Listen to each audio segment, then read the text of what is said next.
good morning, everyone, and welcome to another episode of the Waterstone Media Podcast. As always, I am joined by the greatest man in the history of the world, Taylor Crook. Finally, someone admits it. Taylor, how you doing today, sir? I'm good, thank you. I am good myself. How are you today? I feel like both of us have spent too much time this morning writing, and we have used all of our good words up. Yes, all of our good words are on the page. None of the good words are in our mouths. So we will see how this podcast goes. Fantastic. I am doing well. Thank you for asking. It has been a very busy week around here, what with the release of Fall of Forgotten Gods, as we are going to be talking about this week. But it has been very good. It is fun to see it out in the world. Nice. Yes. That is very cool. So yeah, I guess we can dive into that, unless we want to talk about, because that's what you were working on, I'm assuming. That is what I've been working on. I have also been working on the first draft of the next Last Sword book, which is almost done. Also very cool. I've been writing flash fiction. A very great story. It's one that I actually want to share with the world sooner rather than later, because I think that it is a 101 word story that Taylor let me take a peek at, and I really liked it. It was really fantastic. Thanks. Yeah, there's I checked out there's a little publishing company that's name I'm blanking on, Collective. Anyway, they are doing submissions for like an anthology type thing, and what they wanted to do with this was it's called Darkness 101. So they're doing horror stories that are 101 words exactly, and that have harsh lessons in them. So you have to be economical with your words and create a harsh lesson, and I feel that I did both of those things in that story. So yeah, it's been fun. And then I wrote a second after that needs a little bit more work, but it's kind of addictive to write these little vignettes and put them out there. We were talking, and you said I can't remember exactly how you phrased it, but that the restriction on the word count actually sort of helps your creativity. It was interesting. Yeah, I think that not just with word count, but with almost any aspect of writing, when you choose your restrictions, I feel like it can make your writing a lot sharper and stronger. The area I think most of is actually poetry, with some of the classical forms, where as difficult as they can be to follow sometimes, I think that sometimes some of the beauty of those poems that follow those classical forms are due to the restrictions imposed on them. So it was really fun to see you trying to write a story in exactly 101 words. Yeah, it's not a lot of words. I had asked Taylor if I could just take a quick edit pass at it, and I did, and I sent him just a slightly cleaned up copy, and his first question was, is it 101 words? No, it's probably about 95. No good. No good. Can't have it. It is a very particular thing.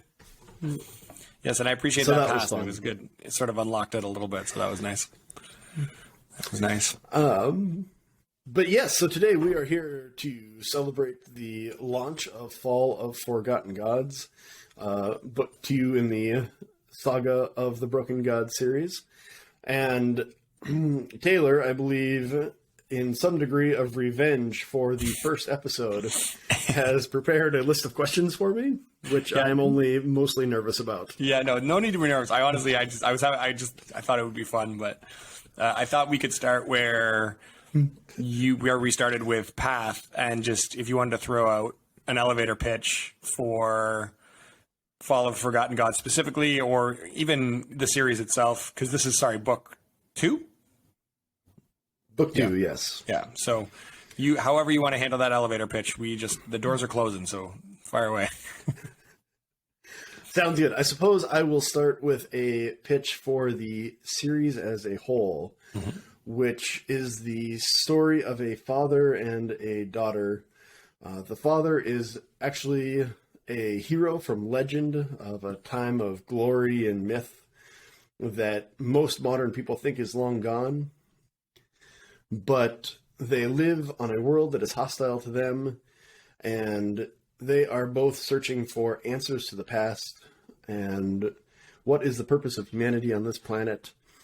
And in the second book, we are following their adventures, following a climactic battle in an abandoned city in book 1.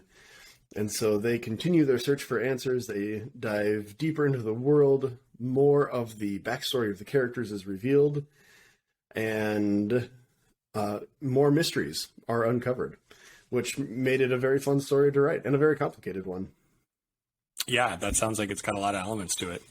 I will follow up with, for your sort of age of myth, when you were writing it, this forgotten culture, did you, before you started writing, did you sort of create a culture, a rise and a fall for all of that? Or were you just kind of pantsing along the way and fit it in to fit your story? A little bit of both, as is usually my case. Mm-hmm. For those of you who don't know, I do like to pants and just make things up as I am writing them. But specifically, as I was writing the first story, I quickly realized that there was too much history and too much backstory for me to just be completely making it up as I went along. And so I did actually have to write a fairly hefty, maybe about a 10, 15,000 word brief history of this land. And it's got a timeline and all sorts of famous characters in it. And so, yes, in terms of the worlds that I've written, it is actually the one that probably has the most written about it that isn't actually in the books. Yeah, that's interesting. It's funny because when I started Infernal Shadow, it also has a forgotten or forgotten or, bypassed history. And I started that book thinking I had to storyboard everything from my character to every. So Infernal Shadow is this incredibly storyboarded book. I spent 2 years storyboarding this book before I started writing chapters, because that's just how I thought writing went. So I found the opposite, where I had to make sure that I was able to be flexible with the history that I had given the sort of the past culture, in order to still work my story that obviously evolves as you write it. So it's funny. It's we kind of came at it. We ended up at the same place, but we came at it from different directions with that. Yeah, and a lot of my backstory, the reason that I had to write so much of the backstory, bless you, was, bless you again, you only get 2. But a lot of the reason that I ended up having to write the backstory was because I found the characters making references to events in the past that were starting to conflict with one another. And that was when I realized I needed to take a step back and I needed to get something down, not on paper, but digitally, that I could reference to make sure that at least characters weren't contradicting one another. And so that was the beginning of the process for me. Yeah, that makes sense. Yeah. And I kind of, just to go back to mine as well, it was kind of the opposite, where I was trying to shoehorn in these events to my story and they just didn't make sense. And I was like, okay, well, they don't need to be there. It's fine. It's mine. We can make it work. So that's cool. So yes, this is a series that I have not read of yours. I've read Gates, your Gates series, and then I've read Nightblade. Those are the two. Would you say this trends more towards the Gates style of story, or more towards a Nightblade style of story? That is a great question, and I would say it definitely has more in common with the Oblivion's Gate than it does with Nightblade. Yeah. Okay. There's a lot more world building, a lot more history, and like Oblivion's Gate, the Saga of the Broken Gods deals a lot with family and friendships, much more so than Nightblade ever did. Right. Yeah. Nightblade was very much, Q and Moriko and what they did. So but they were in their own kind of family. It was much more of a hero's journey. Yes. Tale than more of a family saga. Yeah. In Gates, one of my favorite things about Brant was that he was just constantly outmatched. Like he was just, and it was so endearing because that's life. You are who you are, and you can work as hard as you want to work. And sometimes there's just someone better, stronger, faster. Doesn't mean that you give up on what you believe in, but you just kind of do it. And I thought that was a very endearing quality of those books for me. And because it's always fun to have a ridiculously powerful main character, like that's fun too. But to have one that is going to struggle at every turn, it feels a little bit more real. That is really interesting that you bring up, because I was just writing about this a few days ago in the author's note that I was writing for the special edition that I released. And one of the big changes that I made in this story was adding a POV character who was a fairly minor character in the first story. So this character had a much more pivotal role in the second book. And what was really interesting is that his story changed a lot between the first draft of this novel and the second draft. In the first draft, I almost had him becoming an antagonist in the story, but I quickly realized that just didn't make sense for his character. And what his main conflict ended up becoming was he's a young man who is very used to power. He's always been one of the strongest people that he knows. And all of a sudden, he finds himself surrounded by a group of warriors who are substantially stronger than him, to the point where his strength almost means nothing at all. And I thought it was really interesting watching him struggle to find what his identity was and who he was going to be, as he realizes that there are powers much greater than his at play in this story. And so when you do get around to it, I'm very curious to see how you like that part. Yeah, I'd be interested to check it out as well. Okay, so this is sort of a two-part question. Who is your favorite character in this series?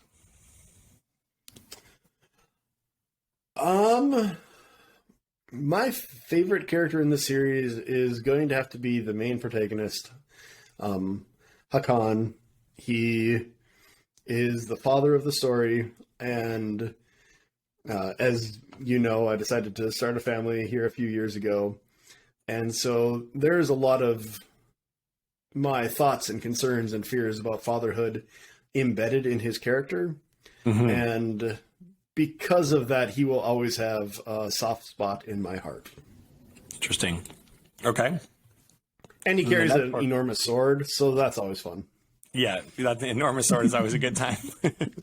So the second part of my question is, if you could have one MMA fighter play the role of that character, and it can be whatever you want. Like if it's like Prime Chuck Liddell, that's fine. You can pick Prime Chuck Liddell. But if it's over the hill Tito Ortiz that better represents, that's fine too. Whatever in the timeline you want to grab, one MMA fighter. Oh man, that is an excellent question. Would it be wrong to go with Khabib? No, not at all. The body types aren't the same at all. But just when I think of how dominant Hakan was in his prime and how dominant Khabib was during his reign, that is just the comparison that I immediately make. Yeah, that's cool. That's a good one. Yeah, Khabib's a good choice. You want to talk now? You want to talk now? So good. Yeah, I thought you'd like that one. Okay, cool. So that was a good question. I did like that.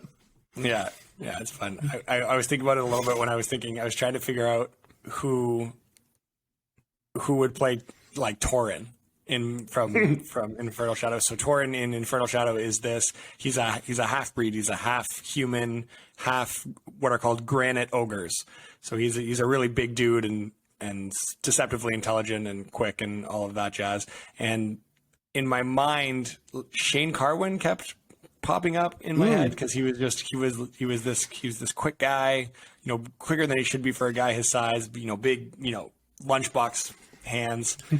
But yeah, he didn't have a great career. I feel like Torin it doesn't represent the excellence quite as well, but it just in my mind that flowed nicely.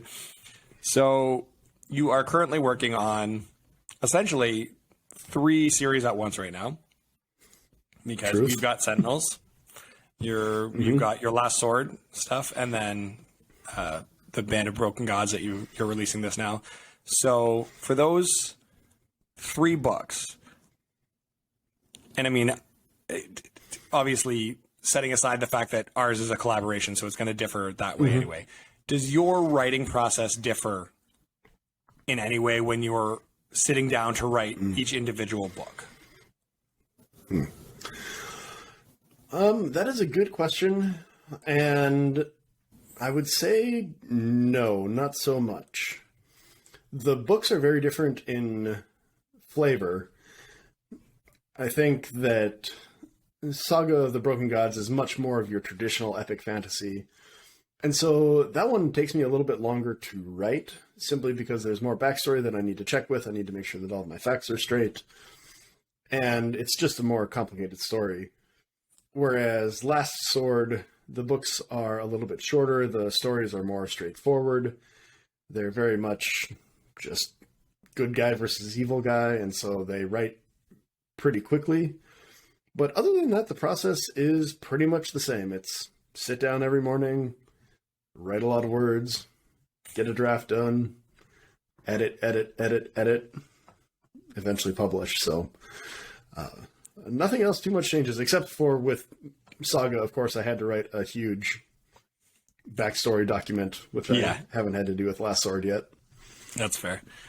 So then do you, in terms of your writing day, when you get up, do you have the same routine each time? Like, okay, I'm going to work on Band first, then I'm going to work on Last Sword, then I'm going to, do you find that is useful for you to just keep that same sort of habitual routine? Yeah, that's another good question. I try to keep as much of a routine as I can. As you know, we are living in the year 2022, in which routine can be sometimes difficult to find. But as much as is possible, yes, I wake up, usually it's, get my family ready, got to get my daughter dressed and sent off for school and all of that. But then it is just sit down and write, and usually it's for a designated amount of time, and then do all the other things involved with the business. But I have found that keeping that habit has kept me honest, and it has kept me writing words even during times where it is more difficult to focus. Yeah, I agree. I found that very quickly when I started writing. When I did Infernal Shadow, it was during the lockdown up here, and so I could write whenever, and I just kind of did, and that was fine. But I found once we started working on Sentinels together that having that routine and that time was ideal. Now, unfortunately, during the last lockdown we had, I had found this beautiful routine where I was writing from 9:30 to 11:30 or 12, and then take a break, and then I would write from 3 in the afternoon to 5, and I was getting incredible production from that. Now, unfortunately, my job in the evenings at the restaurant does not allow me to do quite that same thing. I'm sort of getting a hybrid version of it, but it's really important that I get that morning writing done, because if I don't get that morning writing done, there's a good chance that no writing is getting done that day. So I see where you're coming from. A routine is very important. I think that I was telling you this, but I quickly discovered when I was first starting to write professionally that if I did not get my words in the morning, my writing got really weird. The only word I can use to describe my writing after, say, 6 p.m. is soap opera-ish and very dramatic. Yeah, everybody's breaking down in tears or beating their chests or something. I guess I just get more emotional after 6 p.m. and write in such a way. That's such a funny thing. It is very important to me to get my words in the morning. Otherwise, I need to switch genres. Which, like, that's not a bad idea if you wanted to start branching into the romance side of things. The soap opera romance. The soap opera romance, yeah. Yeah, that's funny. Yeah, and oh you my goodness, he's actually my long lost brother. Oh no. Yeah. Sato's Shin's father somehow. And you were saying that you're editing Beast everyone's uncle. Beast would be a great uncle. You were saying that when you were trying to edit your words after 7, that it wasn't quite on par with what you. Yeah, that is also a problem that I have. I do find that it is easier for me to edit later on in the day. It seems to be a different part of the brain that's working. Makes sense. But just, I think that for that, it just becomes more of an issue of exhaustion where... Oh, yeah. To catch all the little details that are slipping through the drafts, you need to be very focused. And at a certain point in the evening, I just don't have that focus anymore. Yeah, absolutely. No, I get that too. And I mean, it makes sense. What job do you work at all through the day in little, fits and starts, right? That's not, if you can have a chunk of time to do it, then use the chunk of time. The nice thing about not having a second job to go to or a primary job is that if the mood strikes you, you can sit down and write. I have that all the time when I'm at work, and I'm just like, that'd be, and then I just end up putting a note in my phone, and it's for the next day. But when I was off, I could just go and do that thing, right? So yeah, it's I'm the same way. I keep a notebook. I mean, I keep notebooks all over the house, and so whenever something occurs to me, I can just write it down so that I don't lose it later. Yeah, absolutely. Now, you said to me about these 2 series that The Last Sword was your favorite, but you think that Fallen Gods is better. Can you qualify that a little bit? Because that may not be. I do understand what you mean, but that might be a bit of a different concept for somebody that doesn't maybe write or hasn't had that experience with 2 of their children where you like one better, but the other's your favorite. So yes, I think that specifically what I mean is that for me, writing Last Sword is the series that is the most fun for me to write. I am always laughing to myself. The relationship between the 2 main characters in that story makes me chuckle quite a bit. And because they are fairly simple stories, there's nothing much that I need to worry about. And so I can just write fast and laugh and have fun. I do think, though, that perhaps Band of Broken Gods, the Saga of the Broken Gods, is a more meaningful series to me, simply because it does really tackle head-on some of those questions about fatherhood that I'm trying to figure out myself. And so it is less about one being good or bad. It is just that they have different qualities that appeal to me, where, Last Sword is fun, and the Saga of the Broken Gods feels much more meaningful to me. I get more worked up about that one than I do about the Last Sword adventures. I get that. That makes sense. For me, it's pretty easy because Sentinel Saga is both better and more fun to write than Infernal Shadow right now. So I don't have Just to wait until you see my developmental edits, then you'll be crying. Uh-oh. I'm excited, actually. Not that we should get off topic here, but we are in the developmental edit phase of the second book of of the Sentinel Saga. So I'm interested. I'm excited to kind of dive back into that world as well. It's been really fun to go back to it. Yeah, it's something you do when it's something you do every day, and then you step back and you're working on other things. It's like, oh yeah, I want to see that guy again. Absolutely. I totally agree with you. Yeah, it's very cool. Okay. So this one is a little bit less specific to your books and more about you in general, you've magically got 3 days all to yourself. No, there's you don't have to do there's nothing you have to do. You just have 3 days all to yourself. Each day you can choose one book or book series, if you wish, that you could sit down and read. The next day, one television series or maybe movie. And the third day, one video game that you can just sit and play. And you'll be uninterrupted. Food will be delivered to you, whatever you want. You can just sit. Each day you get to sit and do one of these things. So pick what as of right now, what book, movie, or TV show and video game would you love to be able to just dive into? Oh, boy. Those are great questions. For book series, the one that I want to read right now, that I've only ever started and I've never had a chance to finish, is Peter V. Brett's Demon Cycle. I read the first book once on vacation, really loved it, got the rest of the series, have not had a chance to return to it. And there was an idea that I had for the next book that I'm writing that was actually inspired by the Demon Cycle. And so I want to go back to it and read the whole thing and see how it plays out. So that would be the book series that I would read. Nice. The movie or show,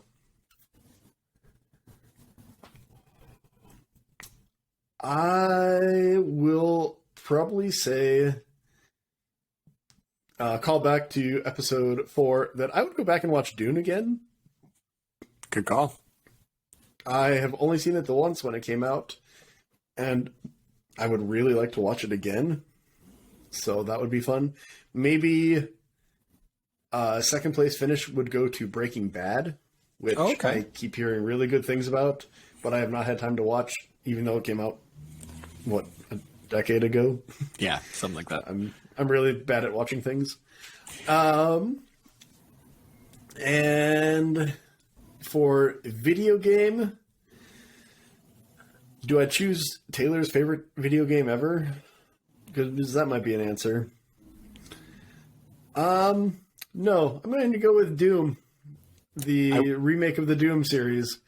I, again, started it a long time ago, played for the first hour, really enjoyed it, was having a very fun time with it, and then life happened and I haven't gotten back to it. So I would love to go and finish that game, and if possible, play Doom Eternal as well. Just get the whole series done, because you got a whole day. They're just fun. Yeah, you can do. Yeah, I've got a whole day, but I'm a pretty bad video game player too, so it might take me a whole day just to find my way through the maps. That's fair. I was close thinking, levels.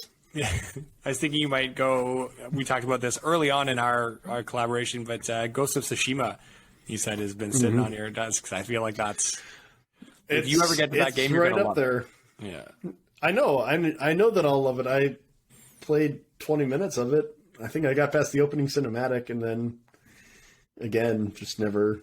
I'm really bad at media. Media. So here's what we do.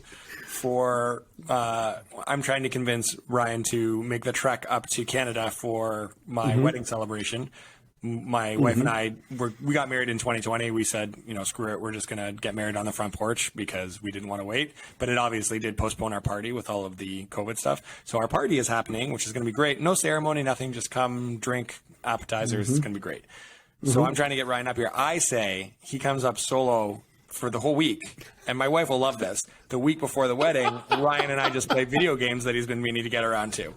This seems like a really good plan. I don't see any downsides to that. That will go perfect. Yeah, you leave your wife and child in Minnesota. I will not be inaccessible to my wife for the week before our wedding, and we'll play video games. I think it's perfect. It seems like a win-win to me. Win-win, yeah, absolutely. No one loses in this situation. At least no one in this podcast. Very true. Selfishly, I'd want you to pick MechWarrior because there is an online capability of that, so we can play together. That would be... I have not played that series in a long time. That would be a fun one to play, too. Well, it's cool because it's cross-platform as well. So if you ever just picked it up for your gaming PC, we could still jam out a couple campaigns together. I mean, is it cooperative, or would I just sit there while you roll over me with your 100-ton atlases? Yeah, no. It's cooperative. Yeah, which I don't play competitive. If I'm playing video games with someone, I want it to be cooperative. I don't want a challenge. I just want cool stuff to blow up. I want to over level my stuff, and I want to blow up the computer. I'm not interested in someone challenging my skills. I like it. Yeah.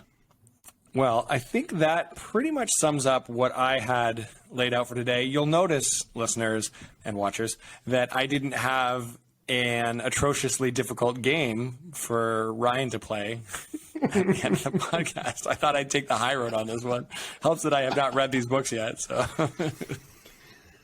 do you have anything else you want to add about the series or the process or anything else as you celebrate your launch day here? I think the only thing that I would mention is that if anything you've heard today is interesting to you and you have not yet had a chance to check out the series, I would recommend at least browsing over to your favorite retailer, whatever that might be, and checking out Band of Broken Gods, which is the first book in the series. In celebration of the launch, it is set currently at 99 cents or the international equivalent. And so... there's never been a better time to check it out, and that deal should be active until at least the end of February 2022. So I will be picking that up. Fantastic. And thank you, Taylor, for putting this together. This was fun. Yeah, no problem. Well, thought I'd repay the favor, but in like a nice, this is the very Canadian of me. I thought I would repay the favor, but I was very nice about it. So... make you play an evil game where you have to recall vague details that you have no chance of remembering, and that you was just a ask me blast, very though. nice, polite questions. I really did enjoy that. I enjoyed myself. That was pretty funny. I enjoyed it. If you're interested, you can check out on my Instagram at Taylor Crook Writes. I did post the 2-minute montage of me not knowing answers. It's a lot of this. I do that a lot, and then I repeat the name. Sure. It's a lot of that. So it's a pretty good 2-minute montage, and I post pretty much daily. I have sort of a writing session soundtrack where I'll post what I'm listening to that day, music wise, and just various things like that. I post some of my book collections if I pick up a new hardcover or something. So you can check me out there. Taylor Crook Writes. There's some activity at least going on there, and it'll keep you updated on the Path stuff as well as Infernal Shadow, which is down the line. We're looking June. I'll keep my fingers crossed for. Wow, very exciting. Yeah, we'll see. I'm hoping, once we figure out the next Sentinels book is my priority at the moment. But once we get a timeline on that, it'll give me a bit of a better timeline on my own stuff. So yeah, we'll see what happens. Sounds good. Well, as always, links to everything will be in the show notes. And everybody, thanks for joining us today. Thanks, folks.